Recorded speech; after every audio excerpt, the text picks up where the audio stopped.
आज आईस बार थिला बोली सकाळ आज जाइतला गोटा कुकुड़ा को गोटा माछ ता सहित चिंगुड़ी। तो सकाळ सकाळ मो झियो तार एटी छुआ झियो को एटी टिके दोली झुले दिला। तापर हम सकाळ जलखिया खाई नैथिलु पिठा ता सहित दही बरा भी खाइथिलु। आ तापर बोई बडे भात बसे देला आमे दी भौणी आसिलु माछ बाछिबा। मो भौणी कुकुड़ा को गरम पानी रे छड़े सारे पर जेजे आसी कुकुड़ा को टिके काटी देथिले। आ तापर मु छोट छोट पीस रे काटिथिलि माछ को बाछि देथिलि। मो भौणी तार कुओरु पानी काढी दे देथिला। मु सबको धुआ नुई कर नैथिलि।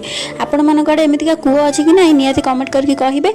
तापर मो भौणी आसी एटी भाजी देथिला चिकन। बो आसी बडे माछ तरकारी बने आगु जीवा पूर्व वीडियो को लाइक करके चैनल को सब्सक्राइब कर दिंतु। गोटे रोषेईबास चलता है सेपटे बहुत जोर से वर्षा आसलानी से मो झील को लेकिन मुझे वर्षा पवन केते जोर से आसला देखुली। आ से तो बहुत खुशी होगा ये सब देखिकी। एपटे माछ भजा होता चिंगुड़ी भी भजा जाता। बो आसी मत पचारा माछटा तरकारी पकेबी ना चिंगुड़ी पकेबी। मुझे कहली माछटा तरकारी पकेबी आ चिंगुड़ीटा खाली भजा खाइबा। मो झील खाईदेला। खाई सारा वर्षा पवन बेले हठात गोटे आइसक्रीम वाला आसला निनी गोटे आइसक्रीम खाला। आम काली धड़ी कुकुड़ा केमती लगुंट कहबे जी एतिकी रही।